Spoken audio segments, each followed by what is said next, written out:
안녕하세요. 지식과 통찰을 나누는 시간입니다. 오늘 우리는 전 세계 금융시장을 뒤흔들고 있는 한 가지 질문에 대해 깊이 파고들어 보고자 합니다. 인공지능, 즉 AI가 이끄는 기술혁명의 시대. 그 화려한 이면에는 늘 거품이라는 불안한 그림자가 따라다닙니다. 그리고 바로 어젯밤 미국의 증시는 그 그림자가 현실이 될 수도 있다는 공포에 휩싸였습니다. 도대체 무슨 일이 있었던 걸까요? 그저 늘 반복되던 해프닝일까요? 아니면 거대한 변화의 서막일까요? 사건의 발단은 IT 업계의 거인 오라클로부터 시작되었습니다. 오라클은 미국 미시간주에 약 100억 달러, 우리 돈으로 약 14조 원에 달하는 거대한 데이터 센터를 건설할 계획이었습니다. AI 시대의 심장과도 같은 이 프로젝트는 모두의 기대를 한몸에 받고 있었죠. 하지만 이 거대한 계획이 한순간에 좌초될 위기에 처했다는 소식이 전해졌습니다. 프로젝트에 자금을 대기로 했던 핵심 투자 파트너 블루아울이라는 금융자본이 돌연 투자 철회를 선언한 것입니다. 미안하지만 이 프로젝트에 더는 돈을 넣을 수 없다는 통보였습니다. 이 소식이 전해지자마자 시장은 그대로 얼어붙었습니다. 그렇다면 왜 이 소식이 이전의 AI 거품론과는 차원이 다른 충격으로 다가오는 것일까요? 지금까지의 거품 논쟁은 대부분 평가의 영역에 머물러 있었습니다. 예를 들어 AI 개발에 들어가는 비용이 너무 천문학적이다. 수익 모델이 아직 불분명하다와 같은 우려들이었죠. 이것은 마치 성적표를 받아들고 생각보다 점수가 낮네. 다음 시험은 잘 볼 수 있을까? 라고 걱정하는 것과 같았습니다. 하지만 이번 오라클 사태는 다릅니다. 이는 평가의 문제가 아니라 현실의 문제입니다. 돈을 대기로 한 주체가 실제로 돈을 빼버린 구체적인 행동이 발생한 첫 사례이기 때문입니다. 비유하자면 우리나라의 부동산 PF 대출과 비슷합니다.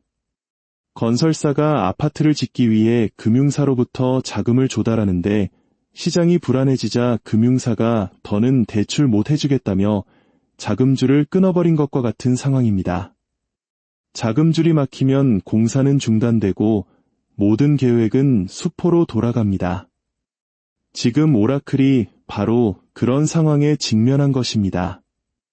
이 데이터 센터의 완공 지연은 단순히 한 기업의 문제를 넘어 칩을 공급하는 엔비디아, 그리고 이 시설을 사용하려던 오픈AI와 같은 수많은 AI 기업들에게 연쇄적인 충격을 줄 수밖에 없습니다. 시장 전체가 절망적인 분위기에 빠져들던 바로 그 순간 한 줄기 빛과 같은 소식이 들려왔습니다. 바로 메모리 반도체 기업 마이크론의 놀라운 실적 발표였습니다. 마이크론은 시장의 예상을 훨씬 뛰어넘는 매출과 이익을 기록했을 뿐만 아니라 다음 분기에 대한 전망, 즉 가이던스 역시 경이적인 수준으로 제시했습니다. 이번 시험도 100점이지만 다음 시험은 더 잘 볼 자신 있습니다라고 외치는 우등생처럼 말이죠. 마이크론의 자신감 넘치는 성적표는 오라클 쇼크로 인해 얼어붙었던 투자 심리를 단숨에 녹여주었고 시장은 가까스로 한숨을 돌릴 수 있었습니다. 그렇다면 우리는 이 상반된 두 가지 신호를 어떻게 해석해야 할까요? 한쪽에서는 AI 경제의 심장부에서 균열이 생기고 있는데 다른 한쪽에서는 그 부품을 공급하는 기업이 역대급 호황을 누리고 있는 이 아이러니한 상황을 말입니다. 이 혼란스러운 상황을 이해하기 위해 우리는 19세기 미국 서부 개척 시대로 거슬러 올라가 볼 필요가 있습니다. 당시 수많은 사람이 골드러시의 꿈을 안고 금광으로 몰려들었습니다.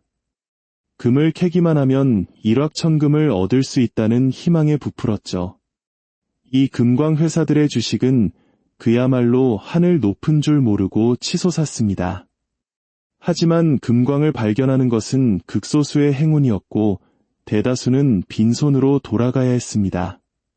금광 사업은 성공 확률이 매우 낮은 고위험 고수익 투자였던 셈입니다. 그런데 이 시기에 금광 사업의 성공 여부와 관계없이 꾸준히 막대한 돈을 번 사람들이 있었습니다. 바로 금을 캐러 온 사람들에게 튼튼한 청바지와 곡괭이를 팔았던 상인들입니다. 리바이스가 바로 그 대표적인 예입니다. 금을 캐든 못 캐든 광부들에게는 질긴 작업복이 반드시 필요했기 때문입니다. 지금의 AI 시장을 이 골드러시에 비유할 수 있습니다.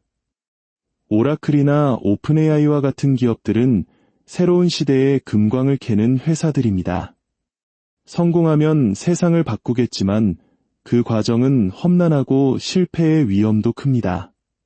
반면 마이크론과 같은 반도체 기업들은 광부들에게 청바지와 곡괭이를 파는 회사입니다. AI 금광 개발이 계속되는 한 반도체라는 필수 장비는 꾸준히 팔려나갈 수밖에 없는 구조인 것입니다. 결론적으로 우리는 이제 AI 관련 시장을 두 개의 트랙으로 나누어 바라봐야 합니다. 하나는 왕좌를 차지하기 위해 치열한 생존 경쟁을 벌이는 AI 플랫폼 경제입니다. 이곳은 앞으로도 계속해서 거품 논쟁과 옥석 가리기가 이어질 변동성 높은 전쟁터가 될 것입니다. 다른 하나는 이 전쟁에 필요한 무기와 장비를 공급하는 반도체 경제입니다. AI 혁명이라는 큰 흐름이 꺾이지 않는 한 상대적으로 안정적인 성장을 기대해 볼 수 있는 영역이죠. 이러한 관점은 우리 대한민국의 투자자들에게 매우 중요한 시사점을 던져줍니다. 삼성전자와 SK하이닉스라는 세계적인 청바지와 곡괭이 공급자를 보유하고 있기 때문입니다. 물론 글로벌 경제의 흐름에서 자유로울 수는 없겠지만 적어도 현재로서는 AI 플랫폼 기업들이 겪는 직접적인 생존 경쟁의 폭풍에서는 한 걸음 비켜서 있는 셈입니다.